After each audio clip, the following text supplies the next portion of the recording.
Yes, पिछले अध्याय में बच्चों हमने निश्चित समाकलन ज्ञात करने की विधि सीखी थी। योग की सीमा के रूप में, योग की सीमा के रूप में हम निश्चित समाकलन को कैसे ज्ञात करते हैं।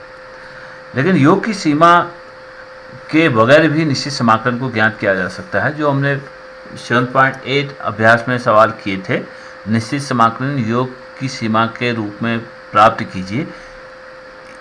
इस अभ्यास से 4 नंबर का सवाल पूछा जाता है, पिछले साल में पूछा गया है। वहाँ पर साफ साफ लिख दिया जाएगा कि निश्चित समाकलन को योग की सीमा के रूप में प्राप्त कीजिए। अगर निश्चित समाकलन योग की सीमा के रूप में प्राप्त कीजिए ऐसा नहीं लिखा है, तो निश्चित समाकलन को निकालने का दूसरा तरीका भी है, आसान तरीका है, यानी integration a to b fx dx। इस निश्चित समाकलन को ज्ञात करने के लिए अगर इस fx का अनिश्चित समाकलन अगर fx है तो integration a to b fx dx बराबर होता है इसका स्मॉल fx का अनिश्चित समाकलन कैपिटल fx है प्लस c मैंने लिख रहा हूँ, पहले मैंने कहा था।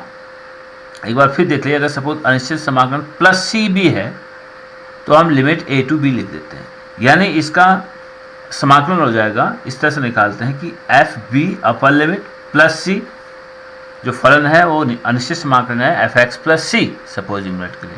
तो हम क्या करेंगे कि इस स्वतंत्र चर में पहले अपर लिमिट रखेंगे f of b plus c minus, फिर इस स्वतंत्र चर में लोअर लिमिट ए रखेंगे, that is f of a plus c. अगर इस कोष्ठ को खोल देते हैं तो हो जाता है f b plus c minus f a minus c, कोष्ठ के बाद से माइनस है तो minus c plus c cut गया, that equal to f b minus f a. ये निश्चित समाकलन कहलाता है किसी फलन एफ एक्स का। यदि उसका हमें अनिश्चित समाकलन पता है तो integration a to b f x d x बराबर capital f b minus capital f a होता है। यहाँ पर कॉन्स्टेंट ऑफ इंटीग्रेशन नहीं है, ये निश्चित है, यानी किसी फलन का निश्चित समाकलन जो है अद्वितीय होता है। अब ध्यान ये रखना होगा, वैसे ये स्थिति हमारे सवालों में कहीं आती नहीं है, लेकिन आपको फिर ये पता होना चाहिए कि ये integration a to b f x d x तभी परिभाषित होगा जब ये फलन एफ एक्स जो है close interval a to b में सुपरिभाषित है। इस फलन को परिभाषित होना चाहिए यहाँ पर, तभी हम इस फलन को यहाँ पर इस फलन का इंटीग्रेशन इस क्लोज इंटरवल में ज्ञात कर सकते हैं। अगर मुझे ये कहा जाए integration -2 to 1 square root of x square minus 1, इसे इंटीग्रेट करना है 1 मिनट के लिए कहा जाए। अब हमें देखते हैं जब भी x का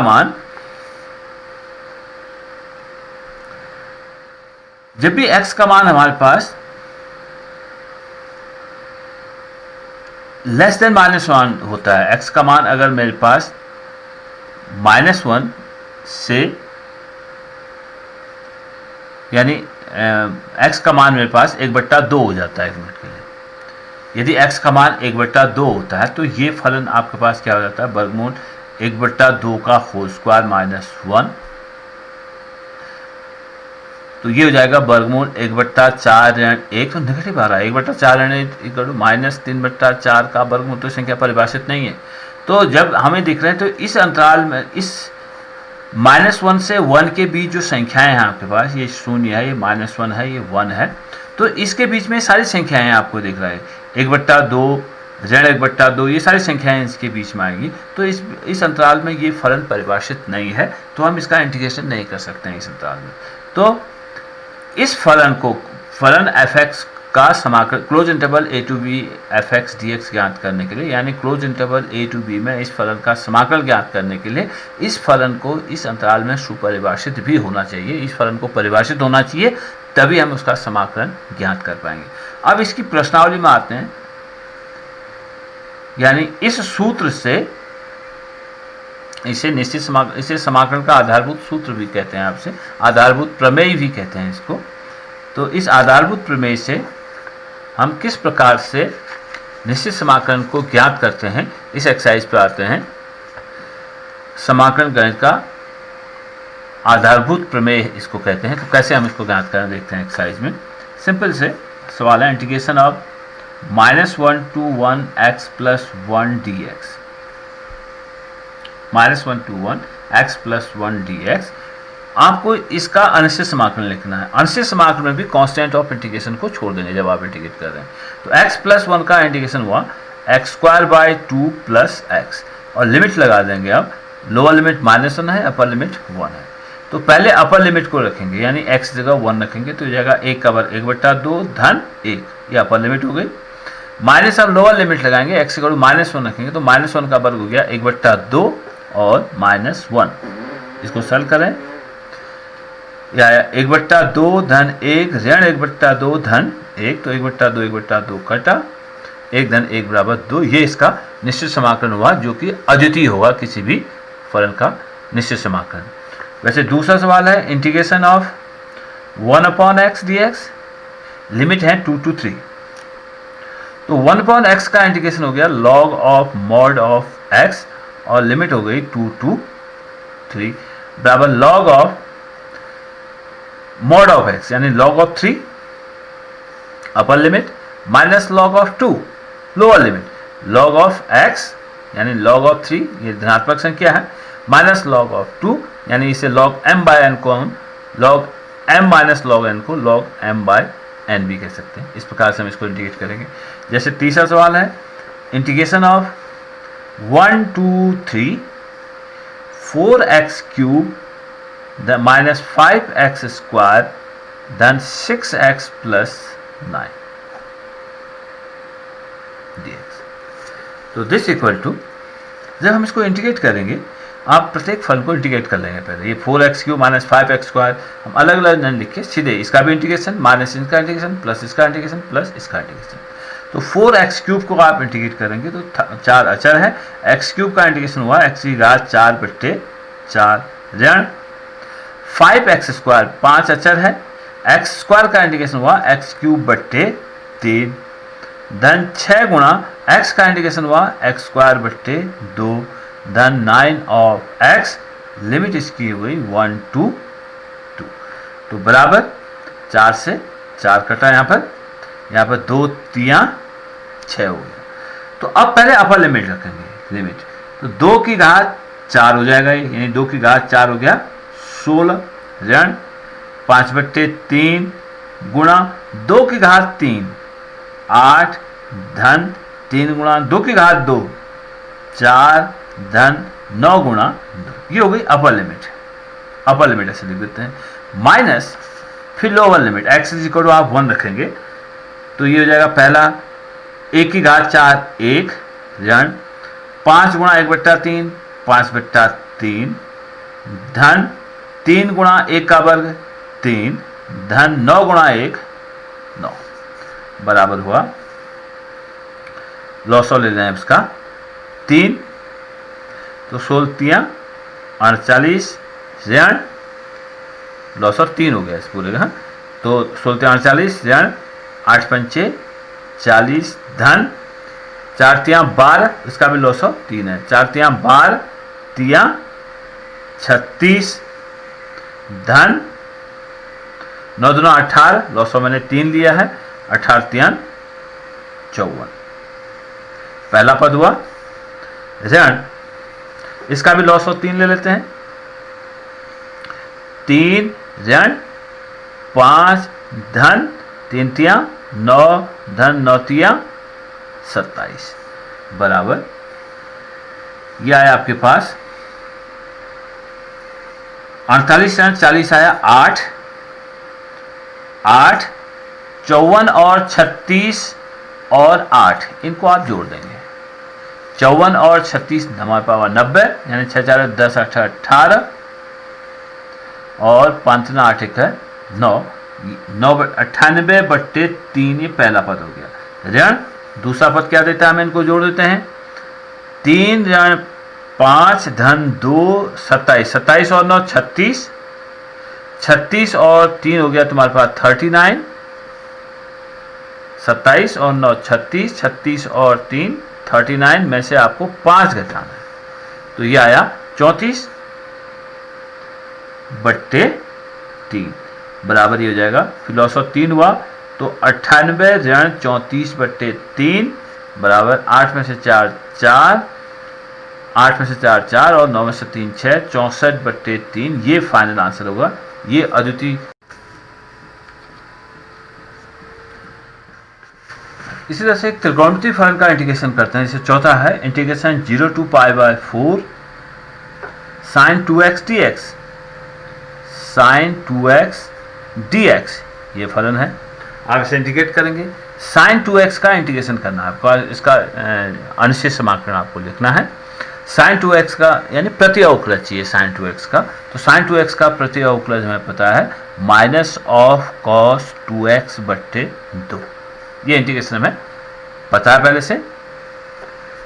तो sin 2x का इंटीग्रेशन हो -cos 2x, क्योंकि ये आपके पास संयोजित फलन है। sin x का इंटीग्रेशन cos x होता है, और क्योंकि ये संयोजित फलन है 2x के डेरिवेटिव से भाग कर देंगे -cos 2x/2, और लिमिट हो जाएंगी 0 से π/4 बराबर माइनस ऑफ, पहले अपर लिमिट लेंगे, cos ऑफ 2 गुणा π/4/2 upper limit, minus lower limit minus of, minus बीच में है पहला फलन, माइनस फलन था आपका -cos 2x, minus of cos of lower limit है 0, cos 0/2 this equal to minus cos 2 गुणा π/4 यानी π/2 cos π/2/2 माइनस cos 0 = 1 होता है, तो -1/2। cos 0 का मान हमें पता है 1 होता है, और cos π/2 0 होता है, तो पहला पद माइनस हो गया, और माइनस माइनस ये प्लस 1/2 हो गया, तो इंटीग्रेशन हो गया 1/2। इस प्रकार से हम त्रिकोणमितीय फलनों, एक्सपोनेंशियल फंक्शन, इनका हम इंटीग्रेशन करते हैं। जैसे 9वां सवाल देखिए, integration of 0 to 1 dx/वर्गमूल 1 - x² dx। अब इसका अनिश्चित समाकलन हम जानते हैं इस फलन का, dx/वर्गमूल 1 - x²। अगर ये dx/वर्गमूल a² - x² होता है, तो sin 1x/a हो जाता है। ये केवल dx/ क्योंकि sin 1x का डिफरेंशिएशन हम जानते हैं, वर्गमूल 1/वर्गमूल 1 - x² होता है, इसलिए 1/वर्गमूल 1 - x² का इंटीग्रेशन sin 1x हो जाएगा। तो इसका इंटीग्रेशन होता है sin 1x। लिमिट है 0 to 1, तो पहले अपर लिमिट रख लेंगे, sin 1 x का 1 रखा, माइनस sin 1 लोअर लिमिट 0, तो sin 1 हो गया π/2 और sin 0 = 0, दैट इक्वल टू π/2। ये इंटीग्रेशन हुआ। इस प्रकार से हम इनका इंटीग्रेशन करते हैं। उसी तरह से आपको 10वां सवाल दिख रहा है। ये 10वां फंक्शन है, हम जानते हैं इसका इंटीग्रेशन tan 1x होता है। लिमिट रख देंगे, dx/x² - a² है 1.2a log of x - a x + a। हम इसका इंटीग्रेशन जानते हैं, यहाँ पे a = 1 है, तो इसको देख लीजिए 11वां। इंटीग्रेशन ऑफ लिमिट है 2 to 3, फलन है dx/x² - 1, जो विशिष्ट सूत्रों से आपने इंटीग्रेशन देखा था। यहाँ पर a = 1 है, इसका इंटीग्रेशन हम जानते हैं ना, dx/x² - a² का इंटीग्रेशन होता है 1/2a log of mod of x - a x + a। ये इसका इंटीग्रेशन होता है। वही सूत्र यहाँ पर लगा देंगे। यहाँ पर a = 1 है, तो इसका इंटीग्रेशन हुआ 1/a का मतलब 2a का मतलब a 1 है, तो 1.2 हो गया, 1/2 log of mod of x - 1 x + 1, और लिमिट है इंटीग्रेशन की 2 to 3, that equal to half of log of, पहले अपर लिमिट लिखेंगे 3 - 1/3 + 2 upper limit, minus half of lower limit log of x = आपने 2 रखना है, तो 2 - 1/2 + 1 2 + 1 this equal to half of log of 2/5, दोनों का हाफ बाहर लेता हूँ, ये 1/2 1/2 बाहर लेता हूँ, log ऑफ 2/5 ऋण log ऑफ 2 ऋण 1 1/3, फिर से log m - log n को 1/2 log of log m - log n = log m/n log 2/5 भागा 1/3, 2/5 बटा 1/3, यानी 1/2 लॉग ऑफ, ये दो जगह लॉग हो गया, एक ही लॉग होगा, log of m minus log n is equal to log m बट्टा n। ठीक है, m है 2/5 भागा 1/3, यानी 1/2 लॉग ऑफ, यानी इसको हम ऐसे ले सकते हैं 2/5 भागा 1/3 का मतलब गुणा 3/1। तो सल करके आए 1/2 लॉग ऑफ 3 दूना 6/5, ये इंटीग्रेशन ये हो गया। इस प्रकार से इन फलनों का हम इंटीग्रेशन करते हैं। अब कहीं कहीं पर आपको ये दिखता है, जैसे इस तरह का फलन हमारे पास आता है, 13वां सवाल है, जैसे 12वां है, इसको देखेंगे, integration of cos square x 0 to π/2 cos square x dx है। तो cos स्क्वायर का इंटीग्रेशन सीधे हम नहीं जानते हैं, तो cos फलन को हम किस में चेंज कर देते हैं, cos स्क्वायर फलन को cos फलन में चेंज कर देते हैं। 0 to π/2 cos square x is equal होता है 1 प्लस cos ऑफ 2x बट्टे 2 dx। इस तरह से हम इसको कर लेते हैं। अब इन दोनों को अलग अलग इंटीग्रेट कर लीजिए, वही तरीका है जिससे cos स्क्वायर x को इंटीग्रेट करने का है।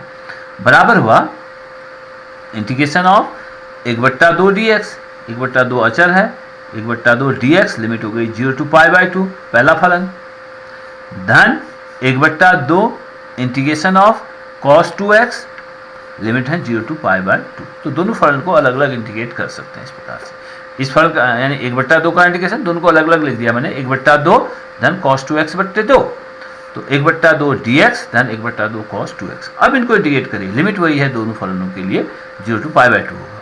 तो पहले का इंटीग्रेशन हो गया, इंटीग्रेशन ऑफ dx हो गया x, लिमिट है 0 to π/2, plus 1/2 integration of cos 2x sin 2x बट्टे 2, लिमिट है 0 to π/2, बराबर 1/2 π/2 minus 0, upper limit minus lower limit. Upper limit है x का π/2 माइनस लोअर लिमिट है x equal to 0, plus 1/2 sine 2 गुणा π/2 बट्टे 2 ऋण साइन 0, 2 गुणा 0 0 बट्टे 2, इस प्रकार से लिख देंगे। बराबर ये हो जाएगा 1/2 गुणा π/2 यानी π/4 हो गया, धन 1/2 गुणा साइन पाई का माना है यहाँ पर, ये साइन 2 गुणा π/2 हो गया, साइन पाई बट्टे 2, साइन पाई इक्वल टू होता है 0 बट्टे 2 जन साइन 0 भी 0 बट्टे 2, यानी ये पूरा पद आपके पास 0 आया। तो कुल इंटीग्रेशन करके हमारे पास आया π/4। इस प्रकार से त्रिकोणमितीय फलनों का हम इंटीग्रेशन ज्ञात करते हैं।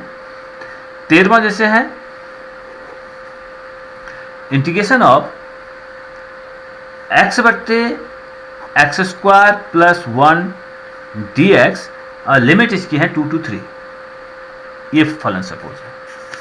तो आप इसको, ये फलन जो है अंश जो हर का डेरिवेटिव हो सकता है। अगर मैं यहाँ पर 2 होता है यहाँ पर, तो एक्स स्क्वायर प्लस 1 का डेरिवेटिव 2x हो जाता है। तो इस सवाल को हम इस फॉर्म में लिख देते हैं, integration of F dash x upon F x रूप में अगर किसी को हम लिखते हैं तो इसका इंटीग्रेशन क्या हो जाता है, लॉग ऑफ एफ एक्स हो जाता है।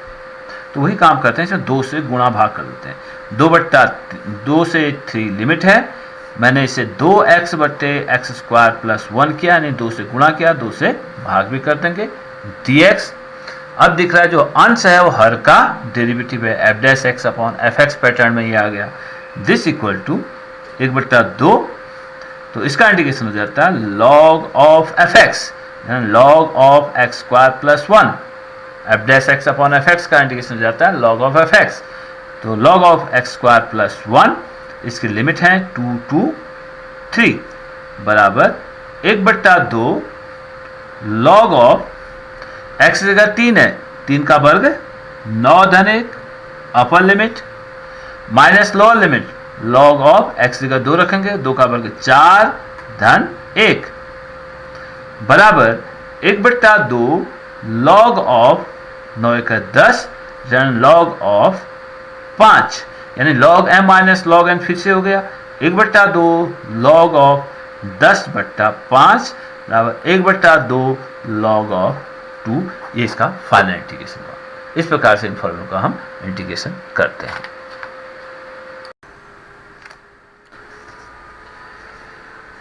अब अगर कभी इस तरह का फलन आता है integration 0 to 1 2x plus 3 upon 5x square plus 1, तो इस तरह के फलन का हम सीधे सीधे अनिश्चित समाकलन नहीं जान पा रहे हैं, यानी इसका इंटीग्रेशन क्या होगा, इसका प्रति अवकलज क्या होगा, हम सीधे सीधे नहीं बता सकते, यानी इसको हमें इंटीग्रेट करना पड़ेगा। तो इंटीग्रेशन, तो उस स्थिति में हम क्या करेंगे, इस फलन को 1 मिनट के लिए अलग लिख ले, यानी आपको कैपिटल fx यहाँ लिख लेते हैं 2x plus 3 upon 5x square plus 1। इसका हम निश्चित समाकलन निकालने से पहले इसका अनिश्चित समाकलन पहले ज्ञात कर लेते हैं। ठीक है, पहले इस फलन को हम इंटीग्रेट कर लेते हैं, मान लेते हैं इसको सपोज 1 मिनट के लिए आई कह देता हूं इसे, तो इसका इंटीग्रेशन कर लेते हैं, अनिश्चित समाकलन ज्ञात कर लेते हैं। अब ये किस तरह का फलन है, ये इस तरह का फलन है px धन q बटे नीचे द्विघात व्यंजक है x square plus b x plus c, इस तरह का फलन है। तो हम कैसे लिखते हैं, P X plus Q is equal to हम लिखते हैं ए गुणा डिफरेंशिएशन ऑफ हर धन बी, इस तरह से तोड़ के हम ए और बी के मान ज्ञात कर लेते हैं। तो वही काम हम यहाँ पर करेंगे, 2x प्लस 3 मान लेते हैं कि 2x प्लस 3 बराबर ए गुणा differentiation of her, differentiation of her क्या हुआ, differentiation of 5x square plus 1 plus a constant b, यानी a गुणा differentiation of 5x square plus 1 करेंगे तो 10x हो जाएगा, 1 का डिफरेंशिएशन 0 हुआ प्लस b, यानी ये 2x प्लस 3 इक्वल टू, हम इस अंश को ऐसे वियोजित करते हैं, अंश को px प्लस q को इस प्रकार से वियोजित करते हैं कि ये समाकलन के योग्य हो जाता है। अब a और b इन अचरों का मान ज्ञात करके इसमें रखेंगे तो हम देखेंगे कि समाकलन के योग्य हो जाएगा। कैसे, देखिए ये हम सवाल करते आए हैं, ये एक रिवीजन समझिए आप, ये पहले आप कर चुके हैं इसको। अब दोनों ओर हम x के गुणांकों और अचरों की तुलना करते हैं, x के गुणांकों व अचरों की तुलना करने पर, तो यहां पर x का गुणांक 2 है, यहां x का गुणांक हो जाएगा 10a, इसलिए हमारे a का मान मिला 1/5, और अचरों की तुलना करते हैं तो अचर केवल b इक्वल हमारे पास 3 हो जाएगा, a का मान भी मिल गया और b का मान भी मिल गया। तो इसलिए 2x प्लस 3 को हम ऐसे वियोजित कर देंगे 1/5 गुणा 10x धन 3, ऐसे हम इसको वियोजित कर देते हैं। तो अब integration of 2x plus 3 upon 5x square plus 1 dx को हम ऐसे लिख देंगे, दैट इज 1/5 10x धन 3/5 x स्क्वायर धन 1 dx। अब इन दोनों को अलग अलग लिख देते हैं, पहला पद जो है हर का डेरिवेटिव है, इसको 1/5 गुणा इंटीग्रेशन ऑफ 10x बट्टे 5x स्क्वायर धन 1 dx पहला पद, धन दूसरा पद 3 गुणा इंटीग्रेशन ऑफ dx बट्टे 5x स्क्वायर धन 1। अब ये जो फलन है, पहला तो आपको दिख रहा है f dash x upon fx pattern का, हमने वियोजित ही ऐसे किया है कि अंश को जो है हमने हर का डेरिवेटिव लिख दिया, तो f dash x upon fx pattern का है, तो इसका इंटीग्रेशन हो जाएगा 1/5 log ऑफ 5x स्क्वायर धन 1। ठीक है, पीछे इसका उपयोग किया, integration of f dash x upon fx dx is equal to log of fx, इसका हमने यूज किया 5x स्क्वायर धन 1, इसका इंटीग्रेशन हो गया, प्लस 3 गुणा, अब इसको इंटीग्रेट करना है तो इस 5 से हम 5 कॉमन लेते हैं तो 3/5 हो जाएगा, तो dx धन x स्क्वायर धन 1/5 हो गया। This equal to 1/5 log of mod of 5x square धन 1। यहाँ पर कांस्टेंट ऑफ इंटीग्रेशन लिखने की जरूरत नहीं है क्योंकि निश्चित समाकलन जब हम ज्ञात करेंगे तो अपने आप शून्य हो जाना है, तो c को मैं यहाँ पर नहीं लिख रहा हूँ, प्लस 3/5। अब ये किस प्रकार से है, dx अपॉन वर्गमूल x square plus a square यानी 1/5 का होल स्क्वायर कर देता हूँ a यहाँ पर जाए 1/5, तो dx upon a square plus x square pattern का है, तो इसका इंटीग्रेशन होता है 1/a tan inverse x upon a, integration of 1/a square plus x square dx बराबर होता है 1/a tan इनवर्स x बट्टे a। तो मान रख देते हैं 3/5 गुणा 1/a का मतलब हुआ 1/1 वर्गमूल 5 यानी वर्गमूल 5 हो गया, ऊपर आ जाएगा 1/1 वर्गमूल 5 यानी वर्गमूल 5 ऊपर हो गया। 1/a tan इनवर्स x बट्टे 1 वर्गमूल 5 ये हुआ। इसे एक पद और लिख देते हैं 1/5 log mod ऑफ 5x² धन 1 धन वर्गमूल 5 से 5 को भाग करेंगे तो 3 वर्गमूल 5 tan इनवर्स x बट्टा 1 वर्गमूल 5 तो वर्गमूल 5 ऊपर चला गया वर्गमूल 5x, ये इसका इंटीग्रेशन हुआ। ये इसका अनिश्चित समाकलन हुआ इस फलन का। c मैंने लिख रहा हूं क्योंकि बाद में c को कैंसिल हो जाना है। अब इसलिए अब जब हम इसका इंटीग्रेशन करेंगे ये इसका अनिश्चित समाकलन हुआ फलन का। अब वो हमें पता हो गया इंटीग्रेशन, अलग से अनिश्चित समाकलन ज्ञात कर लिया। अब integration of 0 to 1 2x + 3/5x² धन 1 dx ज्ञात करना है। तो हम बड़े कोष्ठ के अंदर इसके अनिश्चित समाकलन को लिख देंगे 1/5 log mod ऑफ 5x² धन 1 धन 3 वर्गमूल 5 tan इनवर्स वर्गमूल 5x, लिमिट हो गई 0 to 1। अब अपर लिमिट रख देंगे, पहले जहां पर x है वहां पर 1 रखेंगे 1/5 log ऑफ mod ऑफ 5 धन 1 धन 3 वर्गमूल 5 tan इनवर्स x = 1 रख रहे हैं तो वर्गमूल 5 ऋण, ये पहला पद हुआ ऋण, इसको छोटे कोष्ठ में बंद कर देता हूं। अब दूसरा पद में लोअर लिमिट रख रहा हूं x = 0 रखेंगे तो 1/5 log ऑफ x = 0 रखेंगे तो ये जाएगा सिंपली log ऑफ 1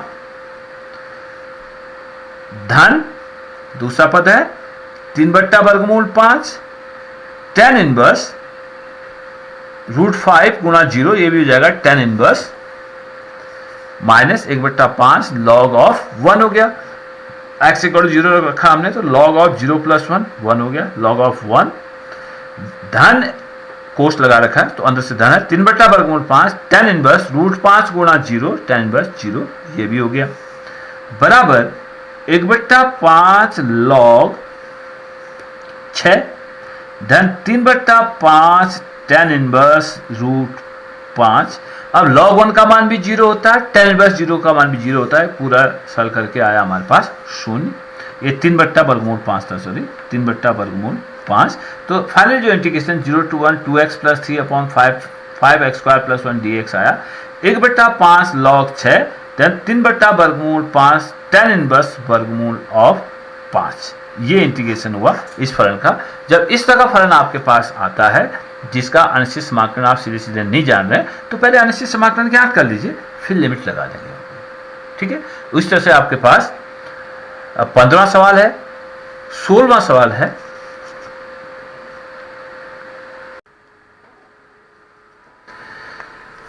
अब अगर इस तरह का फलन है integration 0 to 1 x e⁻x² dx, देखिए इसमें आप निश्चित समाकलन रहते हुए आप सीधे सीधे प्रतिस्थापन विधि से समाकलन ज्ञात कर सकते हैं, इसे हम अगले सेक्शन में पढ़ेंगे।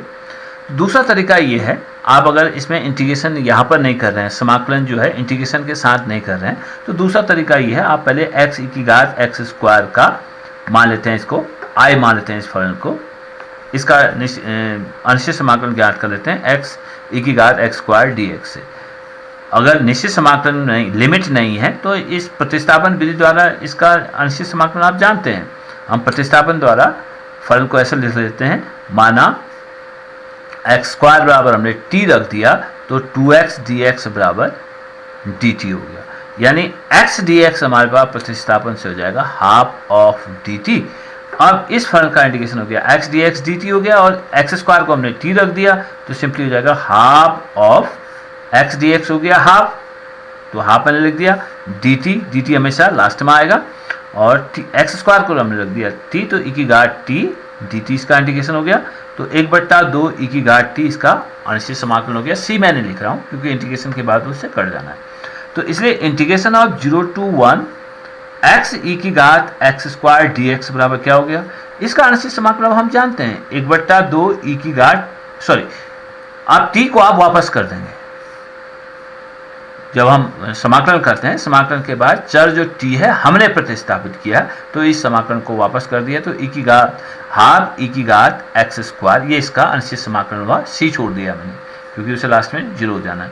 तो इसका इंटीग्रेशन हो गया हाफ ऑफ e की घात x स्क्वायर, और इसकी लिमिट है 0 to 1, लिमिट 0 to 1 हो गया, that is half of upper limit e की घात एक e की घात 1 हो गया, x इक्वल टू 1 रखेंगे, माइनस x इक्वल टू 0 रखेंगे तो e की घात 0 हो गया, बराबर 1/2 e की घात 1 का मतलब e और e की घात 0 का मतलब a, 1 हो गया। तो इस प्रकार से हम इन फलनों का, जिसको हमें दिख रहा है कि प्रतिस्थापन के द्वारा हम समाकलन कर सकते हैं, वो बिना ये पहले हम उसका अनिश्चित समाकलन ज्ञात कर लेते हैं बिना लिमिट के ही, फिर उसमें आप लिमिट लगा लीजिए अनिश्चित समाकलन प्राप्त होने से। इसका एक मेथड और होगा जब आप लिमिट के साथ ही प्रतिस्थापन करेंगे, वो नेक्स्ट सेक्शन में आएगा, उसको हम करेंगे। वैसे 16वां सवाल जैसे आप दिख रहे हैं, तो 16 में 5x square upon x square plus 4x plus 3, तो अंश का घात हर से ज़्यादा है। ये जो परिमेय फलन है वो विषम परिमेय फलन है, तो पहले आप इसको भाग कर लीजिए, फिर इसका अलग से इंटीग्रेशन करके लिमिट रख लीजिए। यहाँ पर 3 पद हैं, 2 sex square x plus x cube plus 2 dx है, तो सेक्स स्क्वायर एक्स का इंटीग्रेशन हम जानते हैं 10x है, एक्स क्यूब का भी हम इंटीग्रेशन जानते हैं 2 dx का इंटीग्रेशन 2x हो गया, लिमिट रख देंगे। 18वां देखिए, integration of 0 to pi sine square x by 2 minus cos square x by 2 dx, इस फलन को इंटीग्रेट करना है। हम भी जानते हैं कि cos square x minus sine square x equal to cos of 2x होता है। तो इसमें थोड़ा सा मैनिपुलेशन करते हैं, अगर एंगल हाफ हो जाएगा तो ये कॉस x हो जाता है, तो इसमें से माइनस बाहर ले लेते हैं, integration this equal to integration 0 to pi, minus बाहर कर देता हूं, तो ये हो जाएगा कॉस स्क्वायर x/2 ऋण साइन स्क्वायर x/2 dx बराबर इंटीग्रेशन 0 to पाई, माइनस बाहर से कर देते हैं, cos square x/2 minus sine square x/2, इसमें x/2 हमने करा तो कॉस x हो जाएगा, कॉस ऑफ x dx, बस ये कॉस x था, cos square x/2 minus sine square x/2, minus बाहर से हो जाएगा, तो माइनस ऑफ कॉस x का इंटीग्रेशन होता है साइन x, लिमिट हो गई 0 to pi, this equal to minus sine pi minus sine 0, that equal to simply हो जाएगा 0। इस प्रकार से हम इनका समाकलन करते हैं। इसमें कोई सवाल बचे हैं तो आप इनको कर लीजिए, सिंपल से ये इंटीग्रेशन होने हैं। अगले सेक्शन में हम आप प्रतिस्थापन द्वारा निश्चित समाकलनों का मान ज्ञात करेंगे।